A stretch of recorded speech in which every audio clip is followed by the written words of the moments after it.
বন্ধুরা, চিরসখা ধারাবাহিকের আজকের পর্বে দেখানো হয়েছে স্বতন্ত্র কমলিনী কথা বলছিল। তখনই ঘরে আসে কুর্চি। কুর্চি বলে, এ কি তোমরা কথা বলছিলে? আমি আরও ভাবলাম তোমরা হয়তো রেডি হয়েছ। ঠিক আছে, আমি একটু পরেই আসছি। কমলিনী বলে, না না, আমরা আর কী কথা বলবো, এই তো তোমার নতুনটা তৈরি হয়েছে, ইনস্টিটিউটে যাচ্ছে, তারপরেই আমিও রেডি হব। কুর্চি বলে, সে কি, আজ তো আমাদের সবাই মিলে নেমন্তন্ন দিতে যাওয়ার কথা ছিল, আর তোমরা কিনা এখন যাবে না বলছো? কমলিনী বলে, যাব তো, আমি যাব, তোমার নতুনদা যেতে পারবে না। কুর্চি বলে, সে কি নতুনদা, তোমারও তো যাওয়ার কথা ছিল, তবে আজ কেন ছুটি নিলে না বলো তো? তখনই কমলিনী বলে, আসলে কি বলো তো, 14ই ফেব্রুয়ারি তোমার নতুনদার ইনস্টিটিউটে একটি প্রোগ্রাম আছে। ওই তো তোমার নতুনদার সেই অ্যাডমায়ার আছে না, ওই সব অ্যারেঞ্জ করেছে, আর তারই রিহার্সেল হবে, সেজন্য তোমার নতুনদাকে আজ ইনস্টিটিউটে যেতেই হবে। কুর্চি বলে, সে কি নতুনদা, তোমার সেই অ্যাডমায়ার তো এই দুদিন হলো এলো, আর এরই মাঝে এসেই সব কিছু অ্যারেঞ্জ করে ফেললো, আবার তুমিও আজ সেখানেই যাবে? এই বলে কুর্চি হাসতে থাকে। স্বতন্ত্র তখন কুর্চিকে বলে, কুর্চি, বিষয়টি এভাবে হেসে উড়িয়ে দিও না। তোমার বৌদি যেভাবে কথাটা বলল, আসল বিষয়টা তেমন নয়, বিষয়টা মোটেই হাস্যকর নয়। ভুলে যেও না আমি একটা কাজ করি, আর আমি একটা গুরুত্বপূর্ণ পোস্টে জয়েন আছি। এখন যদি আমাদের ইনস্টিটিউটে কোনো প্রোগ্রাম হয়, সেটাও কাজের মধ্যেই পড়ে, আর সেখানে যাওয়াটাও উচিত আমার, সেটাও আমার দায়িত্ব। সেখানে অংশগ্রহণ করা, সব কিছু ঠিকঠাক হচ্ছে কিনা সেটাও দেখা আমার দায়িত্ব। এখন পুরো বিষয়টিকে তোমার বৌদি ভাই যেভাবে প্রেজেন্ট করলো, বিষয়টি মোটেই তেমন নয়। তখনই কুর্চি বলে, ঠিক আছে বাবা, বুঝতে পেরেছি। এই তোমরা তো সিরিয়াস হয়ে যাচ্ছ কেন বলো তো? না মানে তোমরা তো সিরিয়াস হলে আমার মোটেই ভালো লাগে না। স্বতন্ত্র বলে, তাছাড়াও কুর্চি, অলরেডি মিঠির এই ব্যাপারের জন্য আমাকে কয়েকদিন ছুটি নিতে হয়েছে। আবারও তো সামনের মিঠির বিয়ে আসছে, সে বিয়েতেও তোমাকে ছুটি নিতে হবে। আমি তো রোজ রোজ এত ছুটি নিতে পারি না, আমারও তো আমার প্রফেশনের প্রতি কিছু দায়বদ্ধতা আছে বলো। তখনই কমলিনী বলে, ঠিক আছে, মিঠির বিয়ের সময়ও তোমাকে ছুটি নিতে হবে না। হ্যাঁ গো দিদিভাই, অয়নদা আসছে তো? কুর্চি বলে, তোমার অয়নদা আসবে মানে? সে তো আগে থেকেই লাফাচ্ছে, বিয়েতে কত আনন্দ করবে, মজা করবে। কুর্চি বলে, তাহলে আর কি, আমরা সবাই মিলে ঠিক সামলে নেব, তোমাকে আর আমার মেয়ের বিয়েতে থাকতে হবে না। স্বতন্ত্র বলে, তুমি এটা কি বললে, মিঠি শুধু তোমার মেয়ে? কমলিনী বলে, হ্যাঁ, মিঠি শুধু আমারই মেয়ে। মুখে তুমি যতই বলো না কেন মেয়ের মতো, কিন্তু মিঠি তো তোমার মেয়ে নয়, ও তো আমারই মেয়ে। তার জন্যই তো আজ তুমি সব দায়িত্ব থেকে সরে যেতে পারছো। তখনই স্বতন্ত্র বলে, কমলিনী, তুমি এটা কী কথা বললে? আমি এতকাল মিঠির প্রতি যে দায়িত্ব পালন করে এসেছি, সেটা তোমার চোখে পড়লো না? আজ মিঠির বিয়ের নেমন্ত্রণ করতে যেতে পারিনি বলে তুমি আমাকে এত বড় কথা বললে? তার মানে এতকাল যে কথাগুলো হয়ে এসেছে, সেটা কেবল কথার কথা ছিল, তাই তো? সেই কথাগুলো কখনোই ডানা মেলেনি। এটা শুনে কুর্চি বলে, কি হয়েছে বৌদি ভাই, তুমি নতুনদাকে এসব কী কথা বলছো? তখনই কুর্চি স্বতন্ত্রকেও বোঝাতে থাকে, নতুনদা প্লিজ, তুমি বৌদির কথায় কষ্ট পেও না, তুমি তো জানো মানুষটাকে। স্বতন্ত্র কুর্চিকে বলে, সত্যি কি আমি এই মানুষটাকে জানি? কি জানি, আমার এখন সেটা মনে হচ্ছে না। কমলিনী তখন কুর্চিকে বলে, হয় হয় দিদিভাই, এমনটা হয়। হঠাৎ করে যখন মানুষের জীবনে নতুন কোনো অ্যাডমায়ার আসে, তখন তার জীবনের সব বুদ্ধি যুক্তি হারিয়ে যায়। তার জীবনে থাকা বাকি মানুষগুলোকে সে মুহূর্তেই অবহেলা করতে শুরু করে। এটা বলে স্বতন্ত্রের দিক থেকে মুখ ফিরিয়ে নেয় কমলিনী। স্বতন্ত্র তখন কমলিনীকে বলে, এসব কি কথা বলছো তুমি, হ্যাঁ, এসব কি ধরনের কথা? কুর্চিও বলে, বৌদি ভাই, তাই তো, এটা কেমন কথা বললে তুমি? তুমি কথা বলছো, একবার ভেবেচিন্তে কথা বলবে না? তখনই স্বতন্ত্র রেগেমেগে ঘর থেকে বেরিয়ে যায়, আর কমলিনী ধপ করে বিছানার ওপরে বসে পড়ে। কুর্চি বলে, কি হয়েছে বলো তো, তোমাদের মধ্যে এসব কী কথা হচ্ছে? তখনই কমলিনী বলে, আমি মানুষটাকে ভালোবাসি, সেটা আমি বিশ্বাস করি। আমি নিজেকে ওর স্ত্রী ভাবি, সেটাও আমি বিশ্বাস করি। কিন্তু ও সেই কথাটা বুঝতে চাইছে না। ও মনে করে আমি ওকে ভালোবাসি না।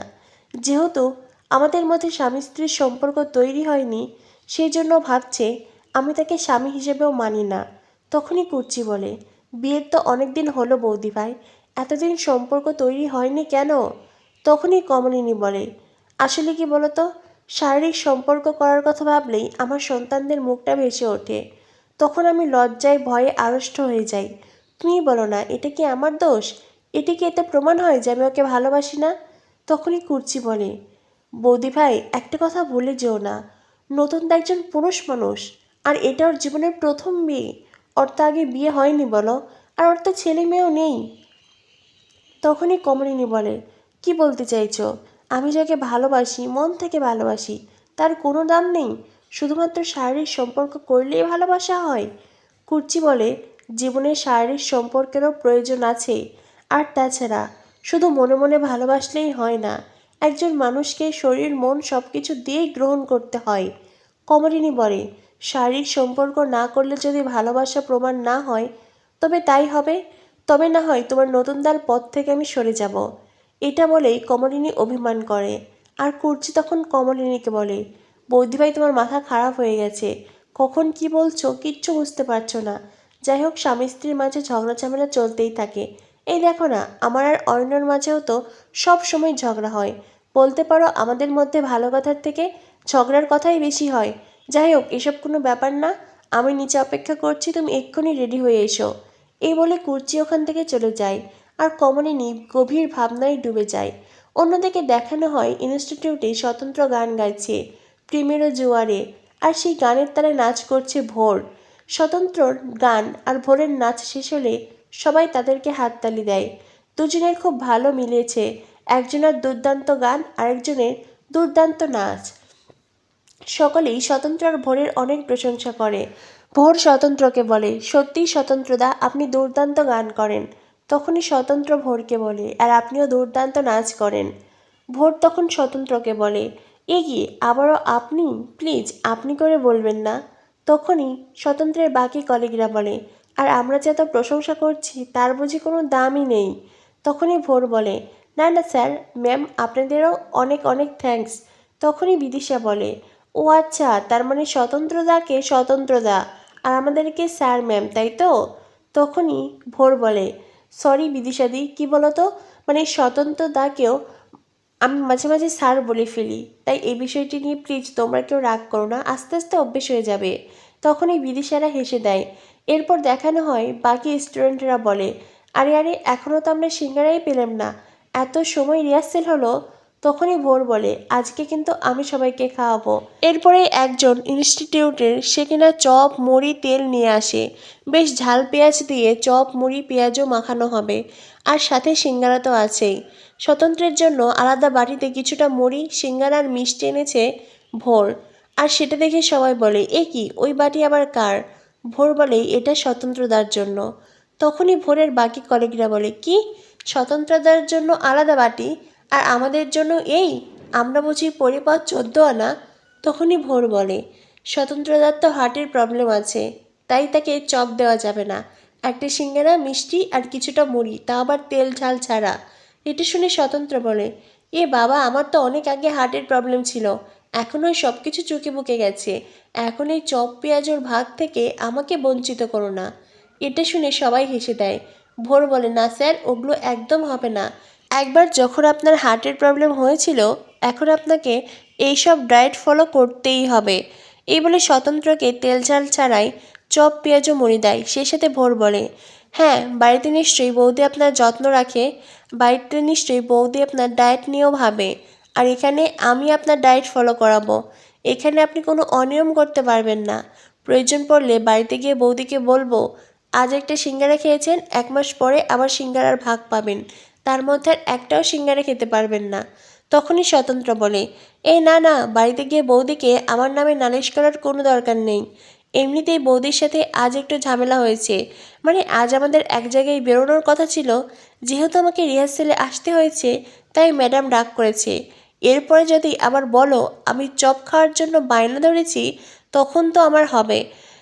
এটা শুনে ভোর বলে, আপনি বউকে খুব ভয় পান তাই না স্যার?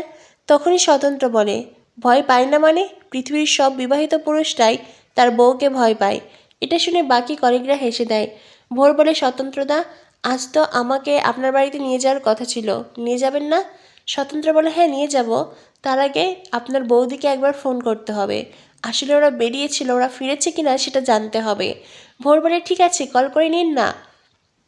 এরপরেই ভোর আর স্বতন্ত্র সবাইকে বাই বলে ওখান থেকে বেরিয়ে আসে। হাঁটতে হাঁটতে স্বতন্ত্র কমলিনীকে কল করে। ফেরার পথে স্বতন্ত্র কমলিনীকে নিতে চায়।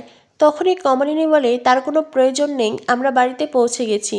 স্বতন্ত্র বলে ঠিক আছে, আমিও বাড়িতে ফিরছি, তবে আমার সঙ্গে একজন গেস্ট আছেন। এটা বলেই স্বতন্ত্র কল রেখে দেয়। তখনই ভোর বলে, স্যার বৌদিরা বাড়িতে ফিরেছেন? স্বতন্ত্র বলে হ্যাঁ ফিরেছে। ফেরার পথে ভোর স্বতন্ত্রকে বলে, স্বতন্ত্রদা আমি ভীষণ এক্সাইটেড। মনে মনে কতদিন ধরে আপনার সেই বাড়িটাকে কল্পনা করেছি, আপনার লাইব্রেরি, আপনার পড়ার জায়গা, সব কিছু। স্বতন্ত্র বলে বাবা এত কিছু ভেবে রেখেছ? ভোর বলে হ্যাঁ, আমার সারা মন জুড়ে শুধু আপনিই আছেন। স্বতন্ত্র বলে এই তো মহা মুশকিল, আমার মতন বুড়ো মানুষটাকে নিজের মন জুড়ে রেখে দিয়েছ। তখনই স্বতন্ত্র বলে এই যা, তোমাকে আবার তুমি করে বললাম। তখনই ভোর বলে না না, এতে কোনো প্রবলেম নেই। স্বতন্ত্র বলে কিছু মনে না করলে একটা কথা বলবো। না মানে তুমি প্রেম করো না? ভোর বলে প্রেম আর করবো কী করে, আমার সারা মন জুড়ে তো আপনিই আছেন, আপনি আমার আইডল। আর আপনার ধারে কাছে অন্য কেউ আসতেই পারেনি, কেউ আপনার ধারে কাছে আসতে পারলো না বলে কখনো প্রেম হলো না। আবার আপনিও তো আমার অনেক বছর আগেই জন্মে অন্য কারোর হয়ে গেছেন, তাই আর আমার জীবনে প্রেমও এলো না, কাউকে বলতেও পারলাম না আই লাভ ইউ। এই বলে ভোর স্বতন্ত্রের দিকে তাকায়। আসলে ভোর কথার ছলে স্বতন্ত্রকেই আই লাভ ইউ বলল। এরপরেই ভোর বলে আমার কথায় প্লিজ রাগ করবেন না, আমি কখনোই রাগ ঢাক করে কথা বলি না, আমি বেশ খোলা মনেই আপনাকে কথাটা বললাম, প্লিজ রাগ করবেন না। স্বতন্ত্র বলে না না রাগ করিনি, চলো। এরপরেই দুজনে মিলে বাড়ির উদ্দেশ্যে হাঁটতে থাকে। তো বন্ধুরা বুঝতেই পারছো, মনে মনে সেই কবে থেকেই ভোর স্বতন্ত্রকে ভালোবাসে। অন্যদিকে স্বতন্ত্র মনে প্রাণে ভালোবাসে কমলিনীকে। কমলিনী স্বতন্ত্রর মাঝে এখন ভুল বোঝাবুঝি চলছে। তবে কি এভাবেই স্বতন্ত্র কমলিনী একে অপরের থেকে দূরে সরে যাবে, নাকি ভোরের উপস্থিতিতেই কমলিনী স্বতন্ত্রের ভালোবাসা আরও গভীর হবে, তারা আরও কাছাকাছি আসবে? কি হতে চলেছে চিরসখা ধারাবাহিকে? চিরসখা ধারাবাহিকের পরবর্তী আপডেট পেতে আমাদের সাথেই থেকো।